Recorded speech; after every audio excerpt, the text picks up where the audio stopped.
Hey everybody, welcome back to FeedbackLoop. I'm Joey. And I'm Jeremy. And this past fortnight, we've been listening to music as we do every 2 weeks, now that we do the 2 weeks thing, since it's season 2. What a Fortnite is. Not a video game. I mean, it is a video game, but not for us. We context. We're not Zoomers. We don't play Fortnite. I don't know how to build and shoot at the same time. They're getting rid of building, or they got rid of building, or something in Fortnite. Good. Maybe I'll play it. Any mechanic that isn't the basic mechanic of a game, I can never remember to do it. So, yeah, I guess it could be argued that, I don't have that much of a brain. But we're not a video game podcast. We're a music podcast, and every both, man. Dude, I wish. I mean, we could be. We totally. You're right. Be. You're right. I should stop pulling us off the tracks. No, it's we don't have any tracks here on FeedbackLoop. We're just going. That's very true. Last episode, just to clue people in who may have missed last episode, we decided to add a segment at the end where we're going to be randomly generating a genre that we have not experienced, and then finding picks in that genre, and then recommending them to each other, and then coming back and determining a winner, essentially. who found the goodest stuff. We got to gamify it. We gotta make it entertaining somehow. So, because God knows this podcast is not entertaining by itself, probably. But so yeah, stay tuned. That's we last week we pulled deep goth post punk, I think was the genre. Yeah. So in the past fortnight, we've been listening to some of that, or trying to find and listen to some of that. So at the end of the episode, we're going to go over what we found, and then next episode we'll determine a winner after we've both listened to all of the doodads. But what else have you been listening to this past fortnight, Joey? So I'd say that our little experiment here, I'm going to go ahead and say it. I won't give my picks or anything or talk about any of the actual genre, but I feel like it's a good exercise because I personally feel like I've been in somewhat of a rut where I don't listen to too much of a variety of music. Right. And I feel like forcing myself to search for music again, because deep gothic post-punk. I don't just have any bands off the top of my head to listen to. Yeah, that doesn't just fall into your recommendations. But like, I since I was forced to actually look for new music, it kind of put me back in the mindset that I used to have whenever I was younger. I would literally just go to like the Wikipedia page of music genres and just like look for obscure genres and try to find good bands. And while I didn't necessarily look for any new genres outside of deep gothic post-punk, it got me to, I guess, listen to a lot of music that I haven't been listening to lately. Like I got really into ambient music again. I listened to some of my favorite ambient albums like Tim Hecker's Haunt Me and Aphex Twin's Selected Ambient Works Volume 2, as well as getting back into some folksier music. I went and listened to Jose Gonzalez's Veneer again, because it was comfortable and it felt nice to listen to. Same with Alexi Murdaugh's Time Without Consequence. The more I come back to that album, the more I'm just like, man, that was a really good time. And I need to go back to it. I need to revisit, because I have not listened to it, I don't think, since we did the episode on it. Go check out that episode if you guys are curious what we think of Alexi Murdaugh, because I'm sure there are just oodles of you listening to this that are like, man, I like Alexi Murdaugh. Let's see what they have to say about Alexi Murdaugh. I want to know their opinion on it. Also, though, it brought me back to, for some reason, there's this guy, Tom Rosenthal. He kind of has a folksier sound, specifically his album Bolu, Bolu, I guess that's how you pronounce it. It has this one song on it, which is a song I found him from, called Watermelon. And it has been stuck in my head. It's just like, I'm trying to remember exactly how it goes, because it's the same thing. You gonna give us a performance? Yeah. It goes like, watermelon, watermelon, watermelon, watermelon, watermelon, watermelon, watermelon. And just over and over. That's the whole song. I mean, there's more to it, but that part has been stuck in my head. That's the earworm. Yeah. So I listened to the whole album several times, and it was, but getting out of my like sad boy range, and getting back into that felt nice to actually enjoy that music. That's interesting. So yeah, I think it's good as well. I think it's fun. It's a fun way to kind of discover new music, kind of gamifying it, like we mentioned. I didn't end up doing a lot of discovery in the past fortnight in general. Yeah. But the new Buried Alive album came out. Oh, hell yeah. I listened to that. It's pretty good. There's a couple tracks I'm not super sold on still, but I've been listening to it a lot, relatively. The Gorillaz Now Now album has been back in my rotation. It's such a like chill vibes album, and I think that kind of led me into a similar to what it seems like you might be going into in an ambient kind of way, with just some like chill vibes. And I've been listening to like cool jazz and some like ambient synth stuff. I listened to The Things They Believe I Loathe again, which we've also discussed on the podcast. And it was great as an ambient. It's a very great album. So I think I kind of fell into that hole over this past weekend. So I suspect in my next fortnight I will also be listening to some more of that and kind of finding. So maybe I'll check out some of the ones that you mentioned, like Aphex Twin. Dude, not that it's necessarily the same, because I've been listening to like more like jazzy ambient stuff than like the electronic kind of ambient, but I like a good mix of it, and so I might peek into some of that stuff going forward. But I guess we're just ambient boys currently. I will say, be ready for a trip if you look for Aphex Twin. Yeah, I'm aware of Aphex Twin. Yeah, okay. Because I know what that's why I kind of felt like I had to clarify that. Like, I understand that the cool jazz and saxophone and like washy synths ambient that I've been listening to is not the same at all as Aphex Twin ambient instrumental music.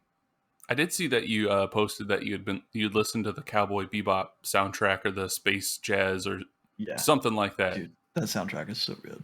Yeah, it is just so good. Everyone go listen to the Cowboy Bebop soundtrack. Yoko Kanno, I think it's probably Kanno. Yoko Kanno made a band essentially for Cowboy Bebop named Seatbelts, and it's this huge, like, amazing body of work that she has put out as Seatbelts with a bunch of very talented musicians, and it spans genres. I mean, if you've seen Cowboy Bebop, you kind of understand what I mean by spanning genres, but it like, I don't know, it's all just so well done.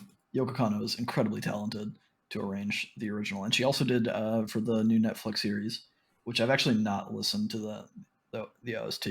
I'd watch it, but I have not listened to the OST specifically for the Netflix live action adaptation of it. But yeah, fucking Cowboy Bebop, great spacey vibes, great jazz music in that show, and that's kind of like, that's one of the key points of that. And The Things They Believe by Loathe, those have been kind of the grounding points for my dive into some of the ambient and sax stuff. That's what I'm looking for, I guess. So if you guys have any recs, please send us messages, tweet us, comment, whatever.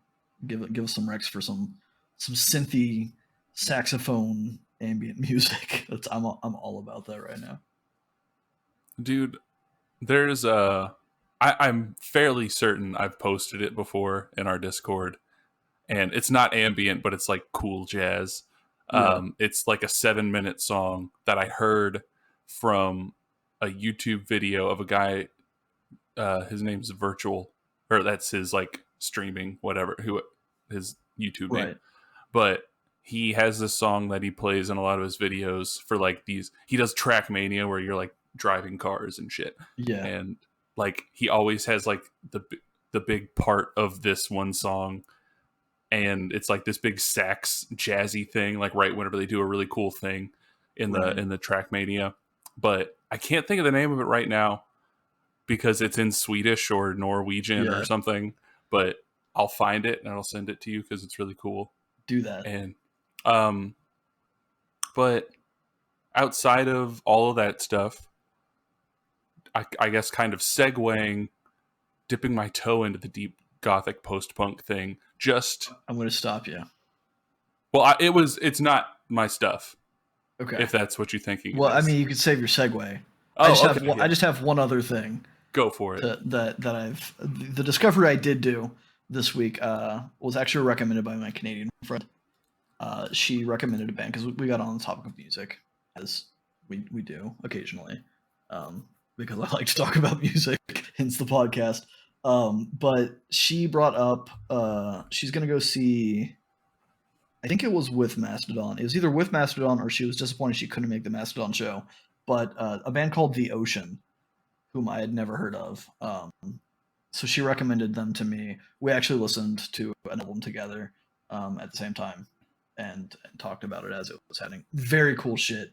They do some like very cool like Mastodon-y kind of prog, rocky metal stuff, and all of their albums are themed around like historical eras of like dinosaurs essentially.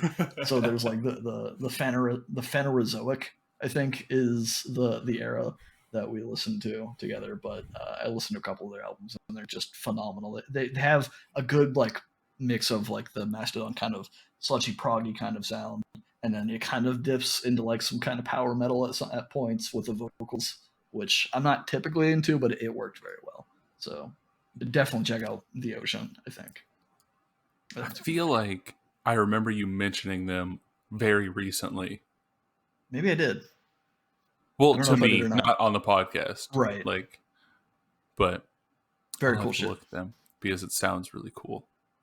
I guess segueing to my segue. Yes. It was so we were listening to deep gothic post punk, and throughout my whole journey of trying to even figure out what the fuck that means, yeah. I kind of got the vibes to listen to Drab Majesty's Demonstration again, and I went back to it, and it was awesome. I showed it to Alyssa, and she enjoyed it too, and it was nice because that. Yeah, it was weird trying to find deep gothic post punk music, because it seems like most of the artists and albums that I was finding under that kind of umbrella leaned more or less on one of those aspects, right? Whether it's more like kind of the British Gothic sound, like Drab Majesty kind of has what that's what I imagine as like a typical like Gothic sound like that, and like the Cure kind of stuff is like that's like Gothic for me. So then like post punk, finding that blend. It's a very strange blend, I guess. In my mind, it was hard to find things that I felt truly were deep gothic post punk. I listened to a handful of albums. I did find a website that had a list of artists, and I was kind of picking and choosing from there based on the album art, as one does. And I wasn't really impressed with a lot of it. Some of it did sound similar to like Drab Majesty, and it wasn't all horrible. There were two albums. Cheating. I'm not cheating. I have one album that I'm going to have as my pick for the contest. But before that one, I found an EP by a band called Spider and the Flies from 2009, and it's called Something Clockwork This Way Comes, and it's a purely instrumental like electronic ambient. I don't know if I'd necessarily consider it ambient music, but it's purely instrumental. There's no vocals, and that was kind of an interesting. It's a very weird and like experimental, I think, EP that I found that is pretty cool. I'd recommend you check it out if you're wanting something that's kind of like in that vein. But my pick for the deep gothic post-punk party that we're having is the artist is Theoretical Girl. The album title is Divided. Also came out in 2009, and it's a strange album. It goes places. There's movement in that album, and it doesn't necessarily start where you would expect it to. I don't think any of it's really what I expected it to be, but the tone of it, the lyrics are very like gothic, and the music, it kind of it has some like punk elements and like post punk, and like at times it reminds me of like older Metric stuff. Oh, okay. And her voice is very like it's very clean. It's very like sterile, and it's almost like operatic at points, which I thought was interesting. But yeah, so that's my pick. Theoretical Girl's Divided album. Very fun listen this week or this fortnight. Okay. So Spider and the Fly and Theoretical Girl. Yeah. Theoretical Girl is your pick, though, just to be clear. Correct. Spider and the Okay. Fly is just a fun thing I found. I don't know if I'd consider it deep goth post punk. That was about the same issue I was having. Yeah. Like, I was trying to find it, and I kept finding stuff that, like, like on YouTube, it would be like goth wave, dark wave, compilation, post punk, what, like, so it's like Yeah. I never really know what I'm getting in all this. But I have 3 tracks that I liked, and then one band, because the band that I found only had 5 songs. They didn't Yeah. have a full album yet. That seemed to So be a common thing in what I was finding is that yeah, they're just small. It's a very niche genre, I guess, and the band in that genre don't they're not very prolific. yeah. But first track, I guess it's not my pick. I'll save my pick for last. Sure. But it's a track that I found interesting, that I found on one of those YouTube compilations. It was it's called Dark Days by a band called Deus Ex Lumina, and I guess it's just a guy from Berlin who I don't think it's like a full band. I think it's just one guy, and like I didn't really have a clear idea of what deep gothic post punk is, and I'm not sure that this is it. Yeah. But it's really synth heavy. It's really dark wave. I would put it in that category if I had to put it in a category, or like goth wave or something. But Right. it had he has this really stereotypical deep monotone lead frontman goth Yeah. voice, and the way that it worked with the music, I just really liked it. And the way that he delivered his lines, you could tell that like he had an accent, but it was like covering up. So it worked out for him because like his inflections didn't sound typically like, I mean, when you hear goth music, I typically think of like British goth. Yeah, like Robert. And yeah, exactly. And he didn't have that inflection when he was delivering his vocals, and I feel like that gave it a really cool sound. Um Oh yeah, I'll definitely check it out. I'm gonna check all these out Hell because yeah. I'm curious. Yeah, let's do This is exciting. discovery. Yeah. I mean, this is fun. I don't want to ruin the flow of Oh no. picks, but like this is fun to me because it's kind of going back to the original idea of this podcast, right, where we recommend shit to each other. It's just now it's a little competitive, and it's a little bit like it's something that it's as small and bite sized or as deep as we want it to be. So this is fun getting some little tracks in a genre that neither of us really understand or know what's going on. Yeah, where we did before, where it was like, because I mean, I know the original point was like to be discovering music together, and then it kind of took a direction where we were doing a lot of music that we already knew, and this is taking it back to like we're just finding. Yeah, this is like a middle ground, right? Yeah. So like you have experience with some of it now, I have experience with some of it now, and then we're kind of coming together and exchanging what we know, and then we're gonna gamify it and say who's right or wrong, or best and worst. It might be me. I might we be. need to right. get a trophy. We need to find a trophy, some way to send it back and forth. Probably not a physical one because the mailing on that ships something every 2 weeks back and forth between Indiana and Washington. It's probably not cheap, but that's maybe an idea. Yeah, well, a virtual trophy somehow. We'll figure it out. Figure it out.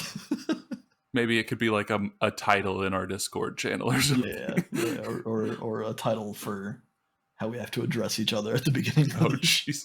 So I don't know. We'll figure that out off the podcast. What else did you find in this genre?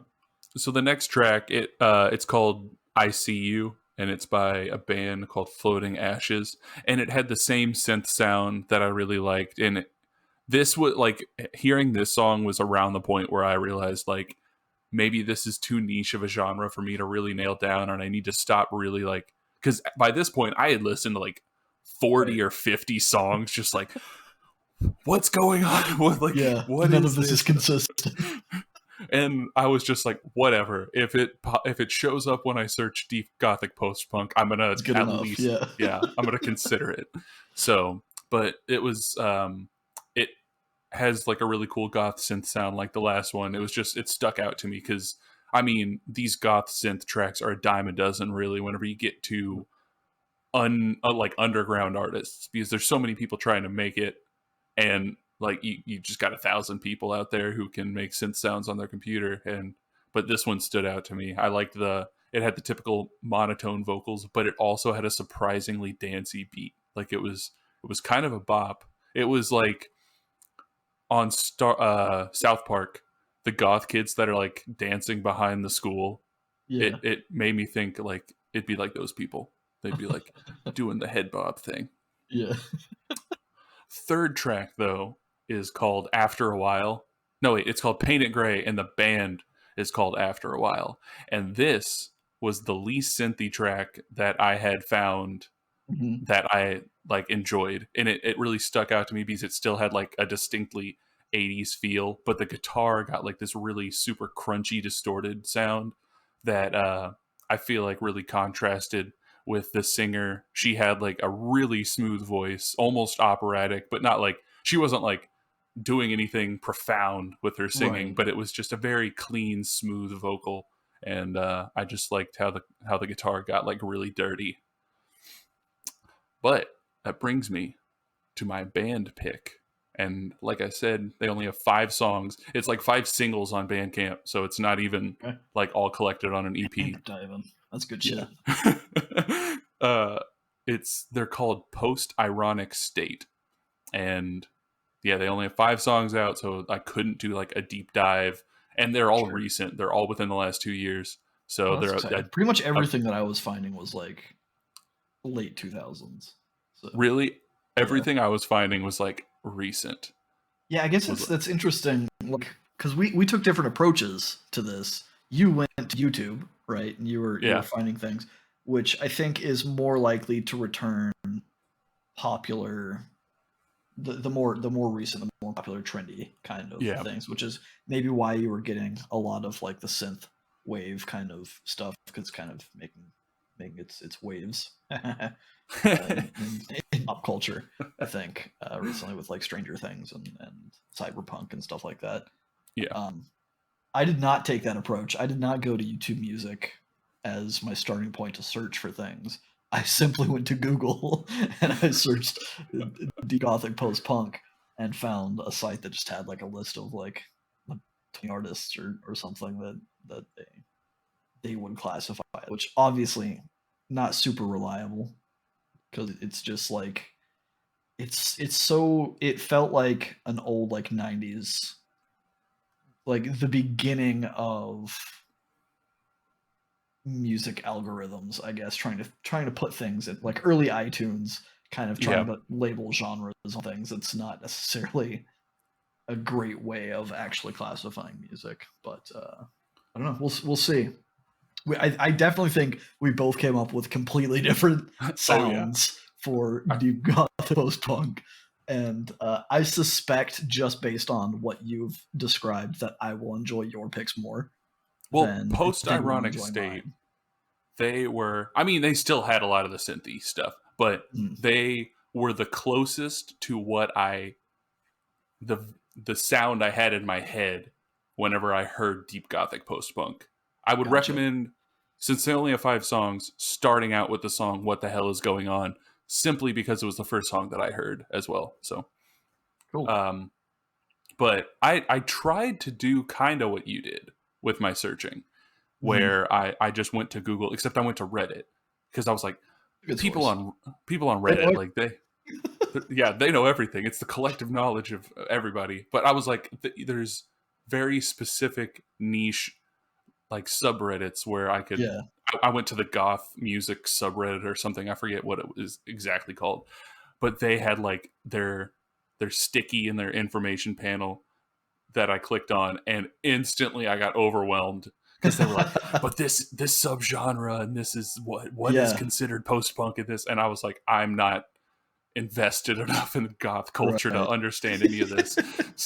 so yeah, there's a lot. It's very niche, and I think this is a lesson learned. I mean, not that we didn't have fun doing this, but I think going forward, we will still be randomly generating genres, but we'll probably be selecting ones that aren't as specific or niche So we can get a good grasp on the genre and have some good solid picks, as opposed to just random shit from the bargain bin. Who knows what we got compared to other deep goth post punk. If you have some deep goth post punk Rex, leave them in the comments. Send us messages. We'll listen to anything guys send us almost. Yeah. Or if you are a deep goth post punk and you just want to reach out and tell us what that life is like, go for it. Yeah, that'll be exciting.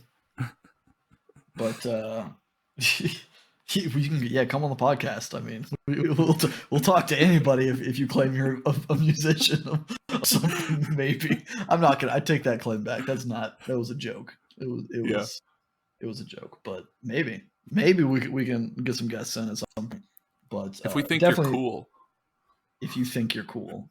If we think you're cool. It's like it's a pretty low bar to say if you think you're cool. Hit us up. No, send us some recs.